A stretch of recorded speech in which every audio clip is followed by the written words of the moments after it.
That's right. We're going to be on early tomorrow, and then, of course, again on Friday, as this is expected to approach North Carolina or even South Carolina as we go into Friday. So let's get right to it here. No time to waste, unfortunately. But we do have tropical storm watches that have been posted for a decent chunk of the Tidewater region. We also have tropical storm warnings for northeast North Carolina, and then hurricane warnings posted for Dare County. Now, we also have storm surge warnings that have been posted for a good chunk of Dare County, and that's because we could actually really see storm surge right around 2 to 4 feet. I would actually say it could extend from Hatteras all the way up to the Virginia, North Carolina state line. So even though there's a storm surge watch in effect for places like Currituck County, Pasquotank County, and Camden County, we could still see a little bit of storm surge, especially closer to Currituck County.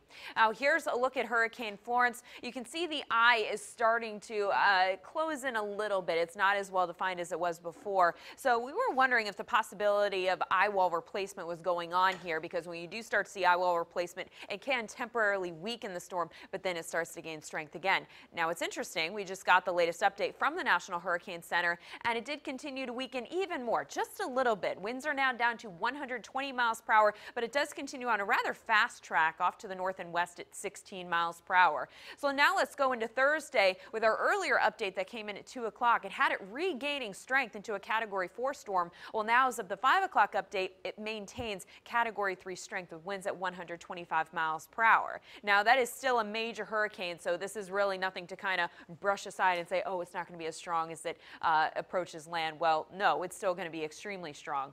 Let's zoom in a little bit closer, and you can see it may potentially just brush across Wilmington and then may make actual landfall somewhere near Myrtle Beach, South Carolina. So you can see this cone of uncertainty that ranges just south of Hatteras all the way down to Charleston, South Carolina. That means anywhere within this cone, it could make landfall. So it still could make another slight jog to the north, or it may continue to make a jog farther to the south.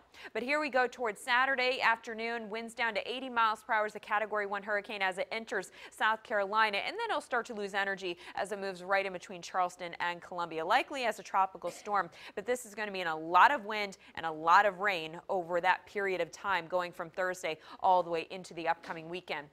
Here's a look at our future track forecast, and you see we'll start to tap into the outer bands associated with Florence. As we go into tomorrow afternoon, we're going to see showers developing. You're going to notice the wind picking up, but clearly the wind is going to be the strongest the farther south you go, especially south of Hatteras.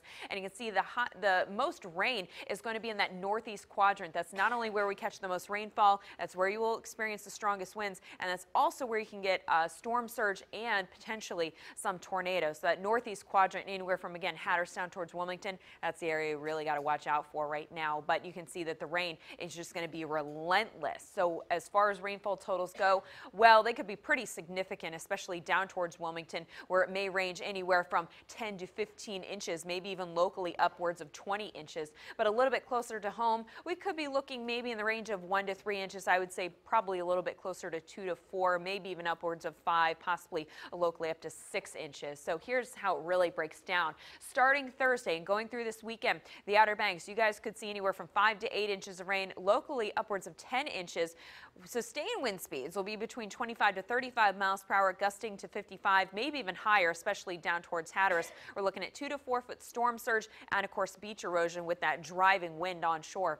For the south side, 3 to 5 inches of rain possible, 6 inches locally, anywhere between 50 to 25 mile per hour winds sustained, gusting up to 45 miles per hour, and minor to moderate tidal flooding is possible. And things get a little bit better the farther north you go. Not as much wind and not as much rain, but you know, in some spots out there, the ground is still rather saturated. It's not widespread, it's more patchy. So if you're in an area where, you know, the water's just not soaked up in the ground, well, that could be a little bit of a problem.